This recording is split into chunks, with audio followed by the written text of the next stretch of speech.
Boozed and Confused is a comedy and weird topic podcast. Adult language may be used, probably by me. While our episode topics may be educational in nature, we are not responsible if your children start dropping the F-bomb to their kindergarten class. Listener discretion is advised.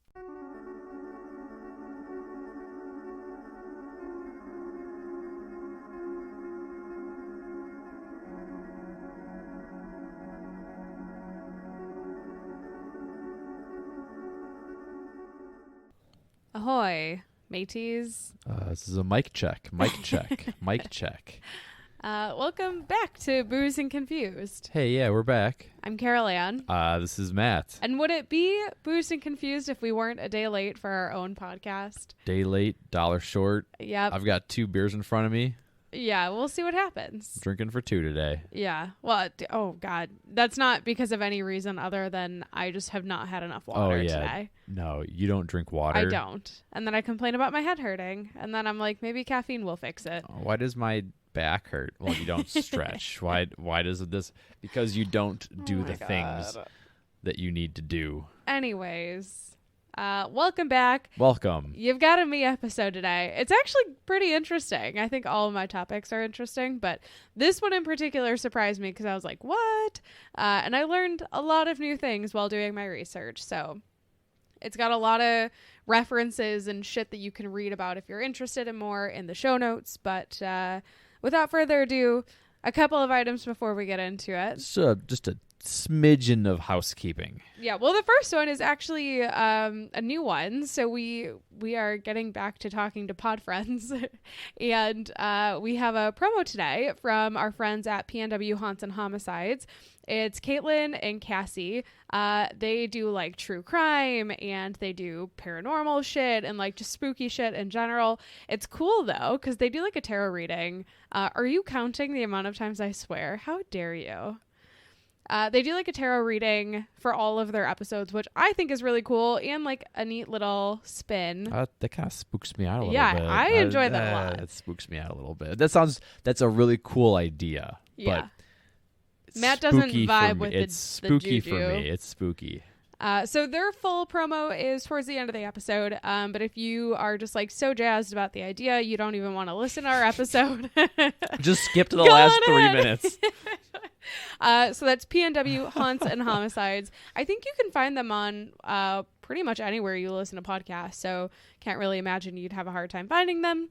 But yeah, a couple of other items. We're on all your favorite social media, Facebook, Instagram, YouTube, Twitter. We're not going to bother with TikTok at this point because I think it's just going to get removed from the U.S. market in general, which is fine. Yeah, it deserves to. It sounds like it's just about that time. Yeah, it's just about that time. It's slapping its knees and it's like, welp, it's getting up from the dinner. Can we bring back Vine? I would love to bring back I'd Vine. get back on Vine. I would love to bring back Vine. Give me some Vine. Yeah, I do. I want some of those Vine vibes. Yeah, absolutely. TikTok was just too toxic. Too toxic, too creepy. If social media is not really your thing and you want to send us a message, you can do that on email at boozedandconfusedpodcast@gmail.com. And what else? If you like the pod, you want to support us, you could leave us a review and follow, subscribe, wherever you get your podcasts. If you leave us a review, though, and you take a screenshot and you send it to us, we'll send you some stickers in the mail for free. We'll do our best. Yeah. And if you leave a review and don't send it to us, then we can't. I have no idea who you are. So don't at me being like, I didn't get my stickers because, like, I don't know where the fuck you live. So stop counting the amount of times that I swear. Today is more of an academic episode. I don't have a lot of swears in my notes, but we'll see where they come organically. I never figured that you wrote the swears into your notes. Sometimes I do. It depends on how spicy I'm feeling as I'm writing this. If it's a topic that really gets me jazzed. Really just grinds your gears. Especially the political ones. Yeah, they really grind my gears. I was going to say earlier, you do tend to lean political. Sometimes. I lean aliens. Yeah. And spooky and I think I existential. lean more like corporate conspiracies of how capitalism is just destroying the middle class. Yeah. And none of us can sit at the table anymore, but That's fine. That's also you off the pod as well. That's just in case you guys are wondering what it's like to be married to me. It's very similar. In case you're wondering, picture this. We're on a couch. I'm playing my Nintendo Switch. Love Island, UK is on. Carolanne is sitting on the couch talking to me about how some thing is happening in the economy. And this is why we can't have nice things. You get the best of both worlds with me. You get like the trash TV. We could just sit and hang out together. But also I like to just read about how the world is going to shit. So, but you do it simultaneously. Yeah. I need to balance it within myself. Fair enough. Yeah. Anyways, the last thing is, what are you drinking? Well, the can in my hand is actually a repeat. It's the Voodoo Ranger Juice Force That's IPA. A good one. It's really tasty. It's got that nice IPA bitter, but it's got that like juicy fruity finish, which I like. And on the off chance I finish this one, then there's a backup. Let me just reach over here. It's the 1985 IPA, also by New Belgium. I'm digging the Skeleton Boy. They do their artwork really well. Yeah, and in this one, the skeleton is wearing very Cobra Kai denim jacket. Yeah. Well, it's Very 80s. Cool. Very cool. Well, 1985. Yeah, 80s.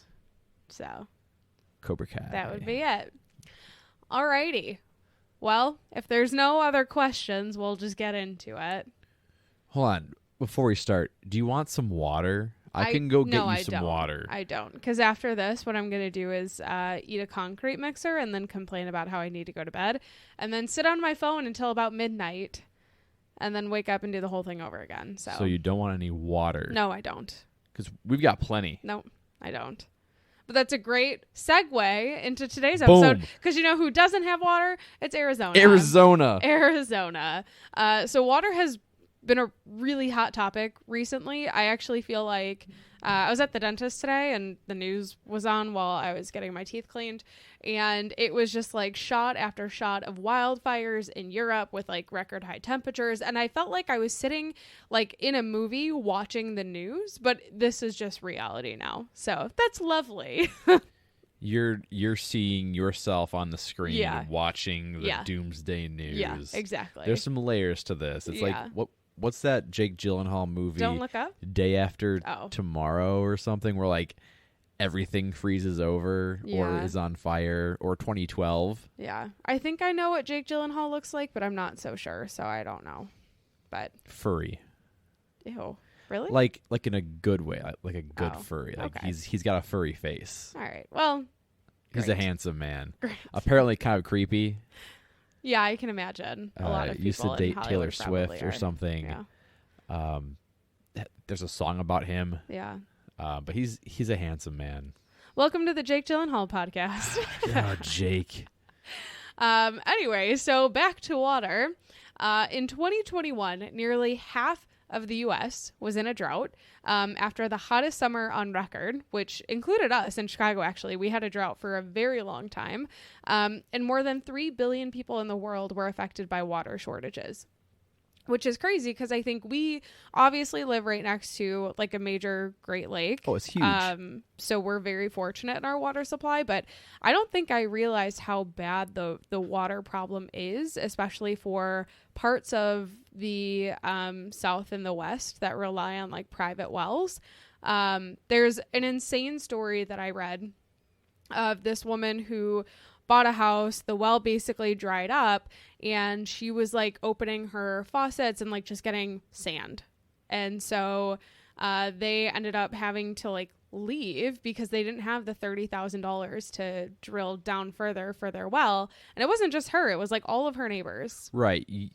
You were saying that she would try and get some water from the tap and it would sputter and it'd be like it was sandy sediment. Yes. And then she went to there was like a politician, not like a town hall. She like drove to someplace with like a huge meeting of all the local residents who were having a similar problem. And they're like, you're on your own. Yeah. Kind of a thing. They basically said, like, it's up to you. You have to just dig deeper. Sorry. Don't you just love? Which is crazy. Just love God bless America.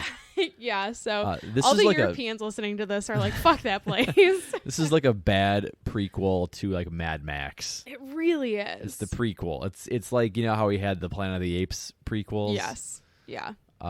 This is like the Mad Max prequels. Yeah. It's really bad. So they're obviously in a water crisis. And if you heard our Lake Mead episode, which if you haven't, go listen to it, you heard us talk about record low levels of water in the lake, which was causing all sorts of weird shit to turn up, like dead bodies. So that was interesting. And they're still finding stuff. I think they just recently found like a shipwreck or something, some kind of like sunken ship that was in there. That's pretty cool. So Lake Mead and Lake Powell, which is another like reservoir, have recently been issued tier 1 water shortage declarations, which it's not like 1 is the highest. I think it actually goes down to like 3.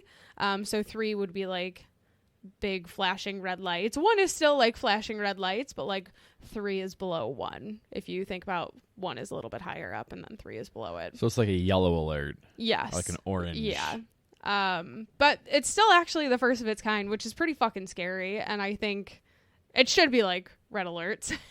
But Arizona is hit the hardest by like these water conservation rules, which means that nearly a fifth of the state's water supply is cut off. And Arizona relies on 40% of water supplies from groundwater.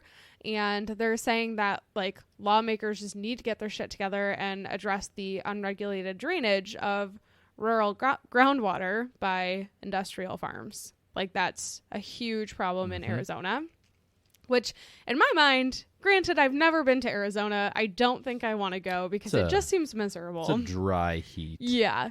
Yeah. But that's not a place where I imagine like, maybe it's just because we're from the Midwest and like everything that's not part of the city is just farmland, but not something I imagine had like extensive farms, but it does. It's also just really nice having a massive body of fresh water. Yeah. Yeah. Half an hour away. Oh, it is nice, isn't it? So groundwater is this like very hidden resource, at least hidden to me. All the people from Arizona are probably like, this uncultured bitch from the city. Oh, yeah. Yesterday, Probably. when you were kind of giving me a little lowdown on this, you were talking about like wells, and I had no idea how these wells worked. Yeah. I just know that they smell bad. Yeah. And the water makes you feel slimy. Yeah.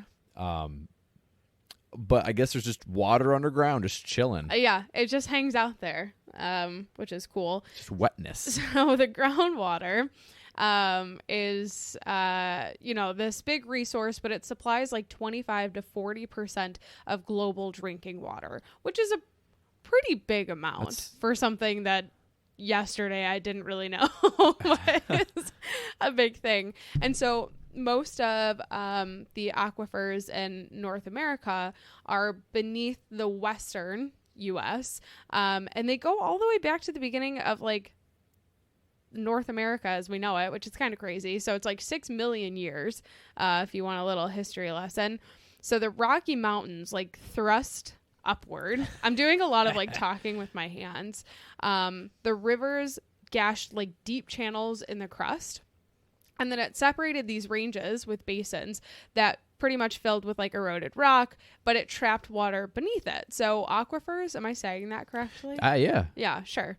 Are like super complex, really fragile. And once you've tapped one, it can take more than 6,000 years to replenish. So it's not like it's some unlimited resource. It's pretty finite. There's one in the Great Plains called, I was trying to say this yesterday and it was a hard time. Ogallala. Ogallala. Ogallala. Ogallala? Sure. Spell it again. Ogallala. Ogallala. Yep. Great. So in the Great Plains, Ogallala runs through 8 of the plain states. Don't look at me like that. I'm trying my hardest. Runs through 8 of the plain states. And it's like 174,000 square miles of just waterlogged earth. It's massive. It's huge. Anyway, so understand like how large that is. Farmers exhausted a third of that water in just 30 years, which is crazy. So exhausted it. Like it's they've gone, taken it out. depleted it. It's not coming back in our lifetime. There it is. Okay. Yeah. So for Arizona, 72% of the statewide water in like 2017-ish was for agricultural purposes. I don't know why that's so hard for me to say. So farmers are obviously going to be hit first and possibly the hardest with this water crisis that's been brewing. And there have been discussions in the state about curbing the kinds of crops that, farmers can plant to reduce water consumption, which brings us to our topic today. You would think that we'd be already there, but we're still making our way there. It's a journey. So we're saying that like farmers are the bees of the human race. What? Farmers are the bees. Like the bees get affected before we get affected as humans. Farmers get affected by this stuff before we get affected by it. I'm definitely right. I thought you were going to say reaching, and I was like, yes. I'm not reaching. I am reaching. That was a terrible metaphor. I understand what you're trying to say. I step it back. I'm going to walk that one back a little bit. Okay. Yeah, here, no, I'll just delete it for you. Boop, boop. There it goes. Oh, it's gone. Thank goodness. I sounded really dumb there. So when we're talking about these aquifers, they're all over the world. They're not just within North America. There were huge ones in the Middle East, and some of the worst declines in these aquifers were actually in the Middle East. So they have this policy of just unregulated pumping on the Arabian Peninsula that in 40 years, they drained aquifers that had taken 20,000 years to form. In 40 fucking years. How crazy is that? And so they just couldn't do anything with all of their acres of land, for farming, for crops, for cattle. So for Saudi Arabia and a bunch of others to outsource a lot of their agricultural production. So how did Saudi Arabia end up in Arizona? Are they in Arizona? Yes. Since when? Early 1900s, actually. That's been a minute then. It's been a hot minute. It's been at least 100 years. So Saudi Arabia ending up in Arizona with this like huge farming empire came from this Arizona copper miner named Carl Twitchell in like the 1910s. So Carl pretty much falls into this like royal advisor role for Saudi Arabia's first king, which I don't know how the fuck you go from miner to a royal advisor, but that's like a big jump in your CV, Maybe he like really boasted about, I don't know, all of his shit on LinkedIn, just like fluffed it a little bit. So Carl was really focused on being the sort of steward for water and agriculture for the country. So he eventually convinced, this first king, Saudi Arabia's first king, to send him on a tour across the U.S. On his tour across the U.S., he focused on the Southwest to go over their farming practices and kind of understand what was going on. So Carl then used that as a tour or as like a pitch to have the U.S. government get them to fund the agricultural projects back in the Middle East, if you're following all of this. So the State Department is like, yeah, sure, why not? They agreed to the funding proposal and they created the U.S. Agricultural Mission of 1942. So it was like years in the making. Kind of took a while. One of the first crops that Arizona farmers introduced and promoted to, the Saudi Arabian desert was alfalfa, which is a very high water usage thirsty crop. It's a very thirsty crop. boy. What exactly is alfalfa? Like, what does it go into? Well, I think they were using it for feed. Actually, yeah. So if you want to jump ahead a little bit, the alfalfa crops were used to feed the Saudi king's collection of like super exotic horses. That he had like 200 really exotic. So this is like a luxury horses. crop. Yes. Well, for that purpose. For that purpose. For that purpose, yes. When there was more than enough to go around. And then they went from feeding horses to feeding cows, which was another influence from Arizona. That would then go on to be the inspiration for a Saudi-based dairy company, Almaria. Never heard of it. Never. Almare? No. Jesus. Why is this so hard for me to read today? It's Almarai. Because you didn't drink your water. That is probably because I've not had my water. So the Arizona farmers, combined with like all of these Saudi agriculture initiatives in the decades following that like mission that the State Department created, had a huge impact on the country's history. And so their elites and their like agribusinesses saw these huge benefits from what they were doing. And the small farmers were like, we're getting jack shit, and also we're getting pushed out. So these mega dairies were just like thriving. They were doing so well, really just getting those record-breaking profits. But that also meant that there were huge spikes in alfalfa production, which again is a crop that requires a lot of water. Lots of water. Lots of water. So the country's agricultural businesses realized that they had like not a lot of water left. They were like really scraping the bottom of the barrel there in their aquifers. So they started focusing on international expansion to keep production going, because they were like, well, we got to get things going, but it's not going to be going here much longer. So we got to figure something else out.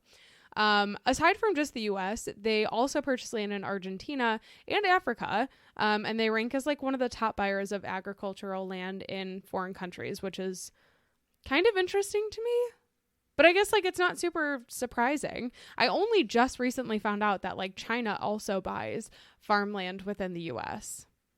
That also surprises me, but it also doesn't surprise me. Right. Like it makes sense because I think we have I don't know, maybe more land, and especially like within the US, I think a lot of generational farmers are getting rid of their farms because they're getting old. Their kids don't want to take the farms over, so it's just a lot of farmland that's kind of sitting there. But yeah. But it also concerns me that it's like let's drain up all of our natural resources. Oh, we're all out. I feel like the smart person who does business would be like, I gotta find a new market, or I gotta diversify your portfolio. My portfolio is drying up. So no, let me go somewhere else and ruin that resource over there, but still make money in the short term. It's very short-sighted. Yeah. It's very short-sighted. Oh yeah, I mean that is a great way to put what's happening in Arizona. It's like somebody's watching NFTs crash and burn, and they're like, this is fine. I'm gonna buy more NFTs. I'm gonna get one of those Bored Apes. Yeah, exactly. Short-sighted is a great way to put this. So 2014 comes around. We just did a lot of fast forwarding. That like Saudi Arabian dairy company that I talked about, Almarai, not saying that right, probably. They bought like 10,000 acres in the town of Vicksburg, Arizona, which is just northwest of Sulphur Springs Valley. And they planted alfalfa so that they could ship it across the fucking world to feed Saudi cattle, which makes no sense to me. That especially right now with the logistics problems and the gas prices, that can't be sustainable. Our gas today was under $5 a gallon today. Yeah. There we go. $4.96. Oh my gosh. So then there was like United Arab Emirates farming corporation called Al Darha. Okay. Yeah, sure. They bought several 1,000-acre farms along both sides of the Arizona-California border. And they were like totally legal purchases. There's nothing legally wrong with them buying any of this land. But a lot of the locals were not super happy about it. And they're pretty much saying, like, you guys are just exporting our water. Like, we already don't have a ton. We have to, like, curb our resources. Like, a lot of them, like, can't water their lawns, but then they're outraged because their local golf courses have perfect green grass. Like, that's the kind of shit that they have to put up with. So then they see all of these companies coming in and buying up a shitload of land and planting these really frivolous high water use crops. And then they're like, this is bullshit. So yeah, they're just like pissed that it's legal for these companies to do it. I think they'd be mad regardless of who it is. It's not a dig at Saudi Arabia or China or whatever, country is buying the land up. I think it's just the fact that corporations are making fuckloads of money off of it. Yeah. Oh, I thought you were using your hands to show how big a fuckload is. So that farm is just another example of how Arizona's groundwater rules that are super laid back are just really hurting the local residents while people with money just make more money. That's it. Capitalism. Look, it really is. That's capitalism, though. You can't knock these business folk for getting theirs. They're just working the system. No, I absolutely can. They're just working the system. They're just milking it. They're just watering it. Oh, they're just planting their alfalfa. And as a fellow business person, I'm getting mine. They're getting theirs. Matt and I were just talking today about how the market today is like actually looking pretty good because the earnings reports are coming out and they're a lot stronger than I think anticipated or expected. And Matt and I were just talking about how these corporations are still making record profits despite any sort of slower market versus 2021. If you look at the chart of corporate profits over the last 60 years, yeah, these are still record profits. They're doing just fine. Don't let Target fool you, or Walmart, or any of the other ones. Back to Arizona. So there's these like groundwater rights in Arizona, but they're based on the frontier legal doctrine of like reasonable use, which just sounds very vague, not enforced, and not collected in any way. But it just pretty much says that a landowner retains the right to pump as much water as they want, as long as it's put to a reasonable use like farming. So like... Oh, reasonable use. It's not an amount. It just goes, as long as... Yeah.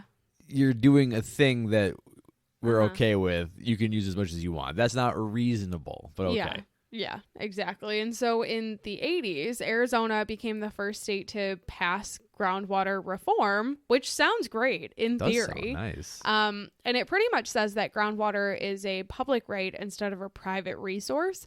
But in the years since, naturally, there have been like no safeguards to actually protect people.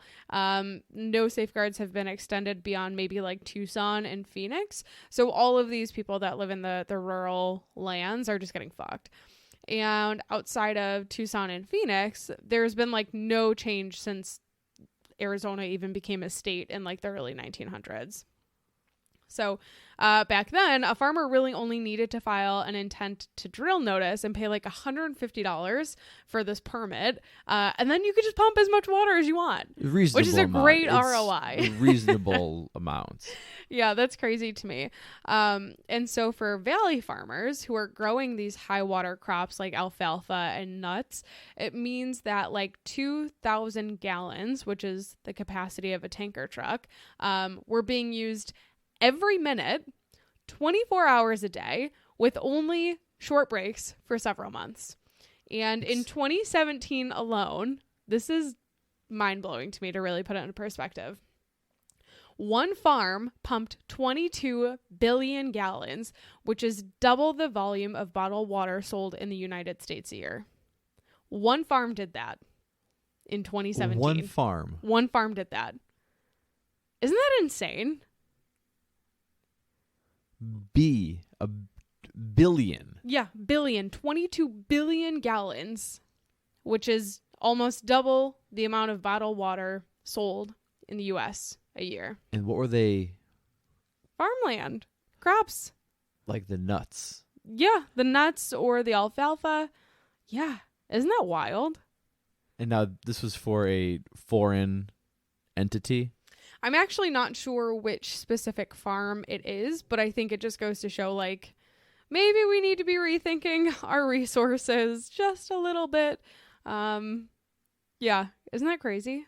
That is crazy. This is so funny that you have this topic because we just watched that South Park special, the streaming special. Oh my God. Where they were, it was layers, but it was like water, but they didn't have water, but the Integrity Weed Farm had water, and you could, et cetera, et cetera. Yeah. Ooh. So, I mean, that's pretty much it. It's just that we're all going to shit. But it's kind of crazy to just understand, like, how these huge corporations, regardless of who they're funded by, have such an insane like power, because Arizona lawmakers don't give a shit. Like you said, it's so short-sighted that it's literally just like, I've got mine, fuck y'all. We'll be fine. We'll be fine. Exactly. Water falls from the sky. I read some comment on Reddit that resonated with me. That was something to the effect of Arizona lawmakers don't care because they're spending the money that they've already gotten from this, and they're going to be dead by the time that it really affects them. So they don't care. Do they have like kids, grandkids? I'm sure they do, but also I'm sure they have enough money to like combat some of the issues that they would see, I mean, what's crazy is a lot of these, I really do feel for the people in the rural lands, because they were saying that, like, I think some of their mortgages, the people that I talked about in that story, let me double check which link that was for anyone who wanted to read it. Where the sand was coming out of the faucets? Yes. It was either the 12news.com link I have in the show notes or the New York Times link that I have. Just check one of those. They were talking about, when they went to this meeting, and it was pretty much told to them, like, you have to just deepen your own well. Good luck. It was like $15,000 to $30,000 for them to deepen their well themselves. And that's their own personal private well. A lot of these people have house mortgages that are like $200. If that gives you some sort of idea of like where their like income lies and like what kind of income they have a month, like $30,000 is just out of the realm of possibility. And a lot of them talked about, like, I can't even get a loan from the bank for that much money to be able to do this and sustain myself. So this woman talked about how in certain valleys there are just houses or like entire developments that are completely emptied because people can't live there anymore. And the only reason, so they actually moved from Pennsylvania, I think it was, and they had no idea, when they were moving to Arizona. She was really concerned about the quality of water, but not the quantity of water in the well. She had no idea that it was going to be that big of a problem. So yeah, that's just crazy to me. And like, I completely understand the folks getting frustrated that like they can't even get loans because their income is too low to support getting money for a well to be deepened. But these corporations just waltz right in, who are exacerbating the problem, and they just have money upon money to do whatever they want. It's insane. Yeah, and that's going to just continue to become a larger and larger ravine. Yeah. That is just already impossible to go over or like get past. Yeah. It's absolutely insane. The last thing I'll say about that story is this woman, for like 4 years, because they couldn't really afford to move, for 4 years, they rationed their water every single day, which meant they didn't take showers every day. They had to pay to go get their laundry done at a laundromat because they couldn't use it at their home. So I think it said the average home used 500 gallons of water a day or something like that. In Phoenix, maybe. They had like 50 gallons of water a day that they had to ration at their lowest point. Yeah. Which is insane. It's crazy. So anyways, if you want to read more about that story, it was fascinating. It was super sad. The happy ending is that they ended up moving close by, but at a place that had like more stable water supply for them. So yeah, that's it. That's my tangent. Thanks for coming to my TED Talk. Put that soapbox away. Yeah, this is wild. Yeah, I don't absolutely even crazy know. to me. I also wanted to look into like just any other foreign countries that are, buying farmland in the U.S. and then like sending stuff back to, the country that owns the corporation. But I haven't gotten there yet. So It's just so expensive. It seems like I don't know how it's sustainable. This is why I do what I do, and my job is so far away from numbers. Yeah. I don't want to crunch the numbers there of how much alfalfa I can ship off to another country with these gas prices. How much alfalfa can I eat in one sitting? That too. Well, all right. Thanks so much for listening to our episode today. If you made it this far, I'm going to play the promo for get that promo going. Our PNW Haunts and Homicides friends, and we'll catch you next week at some point. Bye, y'all. Bye.